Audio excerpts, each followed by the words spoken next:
अस्सलाम वालेकुम दोस्तों, चैनल पर नए आने वाले दोस्तों से गुजारिश है कि चैनल को ज़रूर सब्सक्राइब कर दें और बेल आइकन पर ज़रूर क्लिक करें ताकि नई आने वाली वीडियोस का नोटिफिकेशन बर वक्त आपको मिल सके। तो चलते हैं आज की एपिसोड की जानिब। उर्दू नावल सुर्ख आंचल अज़ कलम तानिया तहर किस नंबर 6। वो मुस्कुरा कर उसके सामने बैठी, जबकि मुकाबिल ने बेजारी से उसको देखा जिसे उसने महसूस कर लिया। क्या हुआ? उसके चेहरे की जावियत देखकर वो पूछने लगी। चेहरे पर से मुस्कुराहट रफ्ता रफ्ता जाने लगी। कुछ नहीं हुआ, मैं तुम्हें बस ये बताने आया हूँ नैन कि हमारी शादी नहीं हो सकती। वो कितने आराम से बोल गया था जबकि नैन के चेहरे की सारी शादाबी ख़त्म हो गई। वो संजीदगी से उसको देख लगी, आंखों में उदासी सी आ गई। क्या मतलब, ऐसा क्यों कह रहे हो? नैन ने उसका हाथ थामा। देखो, ये बात हकीकत है कि हमारे स्टेटस में बहुत फ़र्क है यार, और मुझे अपनी मम्मा की ये बात समझ आ गई है। तो शादी का ख्याल अपने दिमाग से निकाल दो। वो लापरवाही से बोला। मगर हमारी मोहब्बत, जैसे कदमों में से दम सा निकल रहा था रफ्ता रफ्ता। देखो मोहब्बत, वो मुस्कुराया, तुम काबिल मोहब्बत हो मगर मैं कुछ नहीं कर सकता। वो कहकर उठ गया। नैन उसको देखने लगी। चलता हूँ, उसने कहा उगला से लगाकर अपनी गाड़ी की तरफ बढ़ा जो अभी चंद दिन पहले उसने ली थी। जबकि नैन उसको जाता हुआ देख रही थी, अहमद के साथ गुजरा एक एक लम्हा उसकी आगे आंखों के आगे घूमने लगा। बड़ों ने उनकी मंगनी की थी और हमने कैसे वाज़ेह किया था वो उससे कितनी मोहब्बत करता है, और उसकी इस मोहब्बत की वजह से तो वो उसके करीब होती चली गई थी कि दिल में कब उसका नाम गूंजने लगा पता ही नहीं चला। और आज वो कितने आराम से कह गया था कि शादी नहीं करेगा स्टेटस की वजह से। उसने अपने आंसू साफ किए जो चाह कर भी रोक नहीं रहे थे। वो उठी और बैठक से सहन में आ गई। आमने ने क्या बात की है? उसकी माँ ने पूछा। कुछ नहीं, बस कुछ नोट्स लेने आया था। वो वहीं रखे थे तो मैंने दे दिए। नया ने कहा फीका सा मुस्कुराए। हम अच्छी बात है बेटा, शादी से पहले इस तरह मिलना मिलाना कहाँ अच्छा लगता है। एक इज्जत ही तो है हमारे पास बेटा, उसको संभाल कर चलना चाहिए। उसके सर पर हाथ रख कर वो उसे कहकर चली गई, जबकि उसकी आंखें एक बार फिर गीली हो गई और वज़ू करके वो अपने कमरे में चली गई जहाँ उसकी बाकी बहनें भी थी। मगर किसी की तवज्जो उस पर नहीं गई क्योंकि नमाज तो वो सारी ही पढ़ती थी।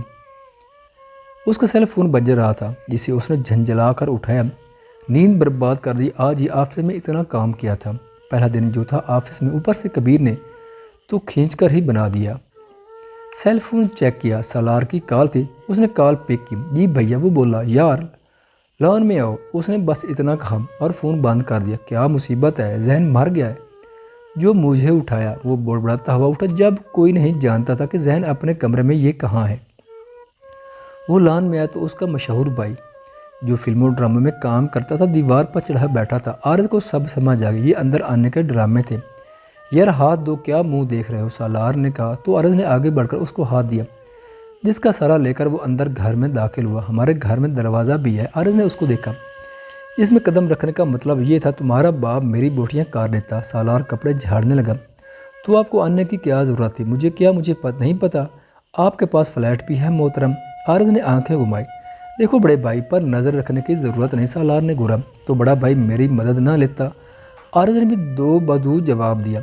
सालार ने उसके गर्दन पर घुमा कर हाथ मारा और अंदर जाने लगा। आरज़ भी गर्दन रगड़ता अंदर आ गया। वैसे एक बात पूछूं, वो सालार के पीछे किचन में आ गया जो इधर उधर चीज़ें पलटता खाने के लिए कुछ तलाश कर रहा था। हम पूछो खाने को झूठा करते हुए वो बोला। ऐसा क्या था उस लड़की में जो आप इतना भड़क गया? आरज़ की बात पर सालार ने उसकी जानिब देखा। मैं इस मौजू पर बात नहीं करना चाहता, सालार ने कहा और फ्रीज़र खोला। आपने बाबा पर हाथ उठाने की कोशिश की है, क्या लगता है आपको आम बात है ये? आरज़ ने जैसे उसे याद लाया। ये ही तो बात है, तभी तो यहाँ वापस आ गया। उसने ट्राई फल खाते हुए जवाब दिया। ज़रूरत ही क्या थी ऐसा करने की? आरज़ ने शाने उचका। तुम मेरे बाप ना बोलो, निकलो यहाँ से। मैंने तुमसे इतने सवाल का लिए ना तो लाग पता जाएगा तुम्हें। सालार ने उसको घूरा। कर ले, मैं कौन सा डरता हूँ? आरज़ ने भी लापरवाही से कहा। अच्छा तो फिर कब का वीज़ा लगा मेरे भाई का? एक आईब्रो उचकाकर वो उसकी आंखों में देखने लगा, जबकि आरज़ चौंक कर रह गया। ये उसने कहाँ सुन ली थी बात? वो तो उस वक्त बाहर था जब वो ये बात करके अपने रूम से निकला था। आरज़ की हैरान शक्ल देखकर सालार हंस दिया। तुम इस मुगालते में घाल तो मेरे भाई के, तुम्हें मैं ये कबीर उसके कब्ज़े में आने देगी। उसका शाना थपथपा कर वो वहाँ से चला गया, जबकि आरज़ ने मुठ्ठियाँ भींच ली थी। यकीनन ये बात आयत ने निकाल ली होगी जो वो दूसरी शादी का जिक्र उससे करके आया था। उसका सारा ध्यान आयत की जानिब चला गया। वो यूं ही भड़कता हुआ अपने कमरे में आ गया। नए सिरे से परेशानी लाग गई थी कि कबीर ये बात जान गया है तो उसकी सारी कोशिश बेकार थी। उसने मुट्ठी हथेली पर मारी, भाग से उड़ गई। मन क्या आयत का जाकर गला दबा दे। आरज को उसके एक रूम में जाते देखकर उसने बाबा के कमरे की जानिब देखा। लाइट ऑफ थी, वक्त भी तो काफ़ी हो गया था। वो अपने पोर्शन में जाने लगा। सीढ़ियाँ चढ़कर वो बाउल से यूं ही खाता ऊपर आ गया। अपने रूम की लाइट ऑन की तो गिलास वाल पर निगाह गई। वो बेख्तियार ही वहाँ गिलास बिला के नज़दीक आ गया और पर्दे हटा दिए। इधर उधर देखता रहा और उससे पहले वो पलटता कि निगाह वहाँ चली गई जहाँ वो देखना चाहता था। वो उसी बेंच पर बैठी थी। सालार पीछे पलटा, हाथ में बाउल पकड़े वो रूम से जल्दी से निकला। इर्द गिर्द देखता वो अदील के पोर्शन की जानिब आ गया। लाइट्स इस पोर्शन की ऑफ थी। ये शायद जानबूझकर की गई थी कि किसी की निगाह उस पर ना पड़े जो वो बाहर आई हुई थी। सालार बिना डरे उसके सामने जाकर खड़ा हुआ। उसे बिल्कुल भी परवाह नहीं थी कि रोशनी होती है या नहीं। मुकाबले से टपटा ही गई। उसको अपने सामने देखकर वो अजीब नज़रों से उसको देख रहा था। जैमल को सबसे पहले अपने बालों की फिक्र हुई। उसने जल्दी से दुपट्टे से खुद को ढांपा और वहाँ से जाने लगी। सलार ने वो बाउल बेंच पर रखा और हाथ झाड़कर पैंट की पॉकेट्स में हाथ डाल दिए। कैसे हुई है तुम्हारी शादी उससे? उसने सवाल किया। लहजा संजीदा था। जैमल ने उसको एक निगाह देखा और अपना चेहरा भी छुपा लिया। उसके चेहरे पर अदील की मार पिटाई के कई निशान थे। तभी उसने अपना चेहरा छुपा लिया, जबकि सालार की नज़र वाकई इन निशानों पर नहीं गई थी। अंधेरे में वो निशान नज़र भी नहीं आने थे। उसका सवाल जैमल को बेमानी लगा। तभी वो वहाँ से फिर से जाने। रुक जाओ, उसने दोबारा से उसे टोका। जैमल के कदम फिर से रुक गए। जाएँ जाएँ आप यहाँ से, मैडम मुझे मारेगी फिर आपकी वजह से। वो चेहरा मोड़ बोली। सालार ने एक कदम उसकी तरफ उठाया। कौन मैडम? वो हैरानगी से पूछने लगा। जैमल ने जवाब नहीं दिया। अफशीन चाची, वो शुशतर पूछने लगा। जैमल ने ज़रा सा रुख मोड़कर उसको देखा और फिर से जानने लगी। शट अप, रुक जाओ भाई, वो एकदम चीखा। प्लीज़ आवाज़ मत निकालें, वो मुझे मारेंगी। कौन मारेगा तुम्हें? सालार चीड़ कर उसकी नकल उतारने लगा। अदील, जैमल ने जवाब दिया। हाँ, बड़ा मुअद्दब और बाइज़्ज़त है जिसका जिक्र ऐसे कर रही हो। सालार को उलझन हुई। जैमल फिर से जानने लगी। सालार ने अचानक उसका हाथ पकड़ लिया। ये बेइख्तियारी अमल था जो उससे हुआ था। जैमल की आंखें हैरानी से जहाँ फैली वहीं सालार ने उसका हाथ छोड़ दिया। तो तुम्हें मेरी वजह से मार पड़ी थी? वो पूछने लगा। इसे उसे फ़र्क ना पड़ा हुआ उस हरकत से। बराह मेहरबानी यहाँ दोबारा मत आइएगा, जैमल ने कहा और वहाँ से बिना रोके चली गई। सालार जबकि उसके गोरे पाँव जिस तरह घस पर रखे जा रहे थे उन्हें तवज्जो से देख रहा था। कुछ देर वो वहाँ खड़ा रहा, इधर वो देखता रहा। अदील के लिए वहाँ एक झूला भी लगा था। अफशीन ने हर चीज़ मुहैया की हुई थी। सालार उस झूले के नज़दीक गया और उसको इसके हैंडल से निकाल कर उसकी सीट अपने हाथ में लेकर उसने वो सीट दरख्त के पीछे छुपा दी। दरवाजे की ओट में से जैमल ये सारे नज़ारे देख रही थी कि वो जानबूझकर क्या हरकतें कर रहे हैं। वो अपने काम से मुतमिन होकर गुनगुनाता हुआ अपना बोल उठाकर एक नज़र उस बंद कमरे को देखकर वहाँ से आ गया। अलबत्ता अफशीन चाची पर उसे गुस्सा भी खूब आया कि वो अपने पागल बेटे के लिए किसी लड़की को कैसे मार पीट सकती हैं। अपने रूम में आकर वो शावर लेने जाता कि गिलास वाल पर निगाह गई। अंधेरे में वो हवेली उस तरफ तेज़ी से बढ़ा था जहाँ वो सीटिंग छुपा कर आया और जल्दी से वो सीटिंग निकालकर उसने झूले को दोबारा जोड़ने की कोशिश शुरू की और काफ़ी तगदो के बाद वो सीटिंग उससे अलग ही गई। वो सीटिंग उससे लग ही गई। सालार हैरानी से ये देख रहा था। लगाने के बाद वो अंदर चली गई। सालार के मुंह से बेखसाख्ता ये लफ्ज़ निकले थे, डरपोक। सुबह नाश्ते की टेबल पर 2 दिन से खामोशी ही थी। कबीर, आरिज, मुर्जा, यहाँ तक के सारे भाई और प्रेशे अमल सब नाश्ता कर रहे थे। आयत और सालार अलबत्ता नहीं थी। मम्मा, मैंने आपसे कुछ कहा था, कबीर ने अचानक ही बीच में बात डाली। ओह हाँ मदिया, मैंने तुम्हें कहा था तुम ऐमन और की तरफ जाओ। शगन का सामान लेकर कबीर और आरिज की शादी का इरादा हो रहा है मेरा। आयत की रुखसती का मुर्जा तफसीली बोले। मदिया के दिल को जैसे सुकून सा मिला कि बिलाखिर उनके दिल में आयत का ख्याल खुद ही आ गया, जबकि वो तो कब से हिले बहाने तलाश कर रही थी कि कैसे उनसे बात करे। आरिज का नवाला वहीं रुक गया जबकि कबीर ने सबर से माँ की जानिब देखा। बाबा, मुझे अभी शादी नहीं करनी। आरिज ने सहूलत से कहा। क्यों बेटे, भागने का प्लान बना रहे हो? मुर्जा सख्त नज़रों से उसको देखने लगा।